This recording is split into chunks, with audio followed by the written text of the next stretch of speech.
আজকে আরেকটা নতুন ব্লগ নিয়ে চলে এসেছি তোমাদের সামনে। চা দিয়ে স্টার্ট করছি। এই দেখো এখানে চা আর গোলা রুটি বানিয়েছি। আজকে যেহেতু শুক্রবার তাই আমাদের নিরামিষ, তাই এখন আমি ঘরেই আজকে বানিয়েছি সকালের নাস্তা। এই যে এখন খেয়ে নেব, খেয়ে নিয়ে তারপরে সমস্ত কাজ করব। দেখতেই পেলে বিছানার অবস্থা খুবই খারাপ। এখন বাজে 9:25। আমরা এখন সকালের খাবার খাবো। এই যে ছেলেকে একটু ম্যাগি সেদ্ধ করে দিয়েছি, ছেলে ম্যাগি সেদ্ধ খাচ্ছে। এখন ছেলে বলছে তোমরা রুটি খাচ্ছ, আমি একটু রুটি খাবো, ম্যাগি খাবো না। তাই ও আমাদের সাথে একটু গোলা রুটি খাচ্ছিল। আমরা একটু গোলা রুটি খেয়ে নিলাম, খেয়ে নিয়ে তারপরে সমস্ত কাজ করব। এই যে আমার ছেলে খাচ্ছিল আর বলছে টেস্টি টেস্টি ম্যাগি বলেছি খেতে, ও ম্যাগি খাবে না, ও গোলা রুটিই খাবে। তাই ওকে একটু গোলা রুটি দিলাম, বললাম খেয়ে নে, খেয়ে তারপরে তুই ম্যাগিটা ফিনিশ করবি। ও বলল ঠিক আছে। এভাবে না গোলা রুটি আমি অনেকদিন পরে করলাম, এভাবে বেশ ভালো লাগে। চিনি দিয়ে গুলিয়ে তেল দিয়ে বানাতে বেশ ভালো লাগে খেতে। তারপর দেখো রান্না করতে চলে এসেছি, সমস্ত কাজ টাজ করে। এই যে এখনই রান্না করব না, সমস্ত কেটে বেটে সব রেডি করে রাখবো, পরে আমি রান্না করব। আজকে আমাদের নিরামিষ শুক্রবার, আজকে আমি রান্না করব সয়াবিন আর হলো আলু ভাজা। এতটুকুই রান্না করব, বেশি কিছু করব না। আমাদের শুক্রবারে এতটুকুই, মানে দুটো মেনুই হয়, এর বেশি হয় না। কারণ রোজ না এত খেতে খেতে আর ভালো লাগে না, তাই আমি শুক্রবারে এই দুটো আইটেমই করি।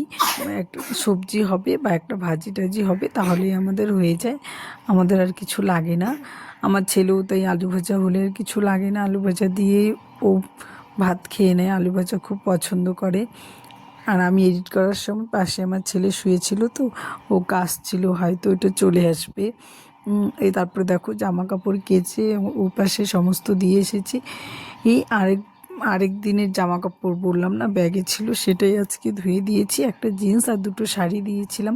তারপরে এই যে এখানে গরম জল ছেলের জন্য বসিয়েছি, এখানে মশলা করে রেখে দিয়েছি, সমস্ত পরিষ্কার করে রেখেছি। আর এই যে এখানে ছেলে দাঁড়িয়ে দাঁড়িয়ে ওই যে ওখানে একটা আন্টি ছিল, আন্টির সাথে কথা বলছিল আর এখানে আমার সাথে গল্প করছিল। তারপরে এই দেখো না ঘরের অবস্থা, ঘর টর গুছিয়ে রেখেছে আর ঘরের অবস্থা দেখো কি করেছে, খেলনা দিয়ে সমস্ত এলোমেলো করে রেখেছে। আর গাড়িগুলোকে দেখো ভেঙে ভেঙে দু টুকরো করে ফেলেছে। কয়দিন হচ্ছে এনে দিয়েছি, তাতেই শেষ খেলনা, একদম শেষ। ওর মানে গাড়ি পেলেই হলো, ওইটাকে কতক্ষণে ভাঙবে ওই চিন্তাই করে। ভেঙে টেঙে শেষ হয়ে গেছে, আমি বলে দিয়েছি ভেঙেছো আর কিনে দেবো না। তারপরে দেখো ঘরটার সমস্ত ও গুছিয়ে রেখেছিলাম, এখন আর গুছানো নেই, এলোমেলো হয়ে গেছে। আর এই যে এখানে একটা শাড়ি আছে, জানো এই শাড়িটা আমার খুব পছন্দের একটা শাড়ি, কারণ এটা আমি বিয়েতে পেয়েছিলাম। অনেক ভালো লাগে শাড়িটা আমার, কালারটাও সুন্দর, আমাকে পরলে বেশ ভালোও লাগে, সবাই বলে তাই। আর ওপাশে একটা কালো শাড়ি দেখেছিলাম, সেটা আমার ঠাম্মি দিয়েছিল আমাকে, সেটাও আমার অনেক পছন্দের শাড়ি। এই দুটো শাড়ি আমি যত্ন করে রেখে দিয়েছি, কাউকে মানে আমি নষ্ট করিনি। তারপরে দেখো এখানে আমার ছেলে খেলছে, আর এই যে এখানে ওকে ফ্রেশ করে দিয়েছি, তারপরে এখানে বসে বসে বিস্কিট খাচ্ছিল। আর আমি এখন যাব একটু কিচেনে। তার আগে দেখো স্নান করে পুজো টুজো দেওয়া হয়ে গেছে, কিন্তু আজকে পুজো দিয়েছি জানো, দুঃখের বিষয় একটা ফুলও পাইনি গাছে, তাই এরকম করে দিতে হলো, কিছু করার নেই, ফুল না থাকলে কি করব। তারপরে দেখো আমি কিচেনে গিয়েছিলাম, কিচেনে গিয়ে এই দেখো এখানে কেতলিটা, আমি আজকে ভাবছিলাম কি আমাকে তো জলের কেতলিটা দিয়ে গেল না, পরে দেখি কি কিচেনেই রেখে গেছে, তাই দেখছিলাম। আর এখানে আজকে রান্না হয়েছিল ও ডিমের ঝোল, আলু দিয়ে পনির হয়েছিল শেষ, ওই যে বালতিতে ভাত আছে, আর এই পকোড়া হয়েছিল, ডাল, এতটুকুই। তারপরে কিচেন থেকে চলে এসেছি, এসে এই যে ছেলে বসে বসে জেমস খাচ্ছিল, আর আর আমি ওকে রেখে রান্নাঘরে চলে গিয়েছিলাম। এই যে এখানে সয়াবিনের আলুটা কেটে নেব, আলুটা কেটে সয়াবিনের আলু কাটবো, আলু ভাজার আলু কাটবো, কেটে রেখে তারপরে দেখো রান্না করছিলাম, সয়াবিন বসিয়েছি, এখানে ভাত বসিয়েছি। আলুটা হলো আমি এখানে নুন দিয়ে মেখে রেখেছি, ওটা আমি পরে ভাজবো। তাহলে নুন দিয়ে আগের থেকে মেখে রাখলে কি হয়, বেশ ভালো হয় ভাজাটা, না হলে না ভেঙে যায়। আর এখানে দেখো আমার ছেলে দুষ্টামি, দেখতে পাচ্ছ, এই দেখো একটা পিঁড়ি ছিল, পিঁড়িটা ভেঙে গেছে, ওই পিঁড়িটাকে নিয়ে আর একটা টুল দিয়ে গাড়ি বানিয়েছি। খেলছিল। আর আজকে আমার শরীরটা এত খারাপ ছিল কি বলবো তোমাদেরকে। তারপর তখন চশমাটা পরে নিলাম, মাথা ভীষণ ব্যথা করছিল আমার, কি বলবো, শরীরটা আজকে আমার প্রচুর খারাপ ছিল। কিছু করার নেই, কাজ তো করতেই হবে বলো, শরীর খারাপ দেখে কি বসে থাকলে চলবে। তারপরে দেখো রান্না টান্না শেষ করে একদম গ্যাস ট্যাস মুছে পরিষ্কার করে রেখে দিয়েছি, যে বাসন টাসন ধুয়ে রেখেছি। আর এখানে জামা কাপড়গুলো ভাঁজ করে রেখে দিয়েছি, আলমারিতে ঢোকাবো। আর কয়েকটা জামা কাপড় বাইরে আছে, সেগুলো বাবুর বাস্কেটে ঢুকোতে হবে, রেখে দেব। আর এই যে এখানে সমস্ত খাওয়ার টেবিলে এনে রেখে দিয়েছি আমি। এখন ছেলেকে খাইয়ে দিব।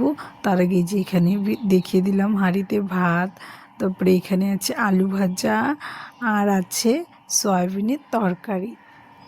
দারুণ টেস্টি হয়েছিল জানো। ওই দেখো কালারটা কি সুন্দর হয়েছে, তাই না বলো, অনেক ভালো হয়েছিল খেতে।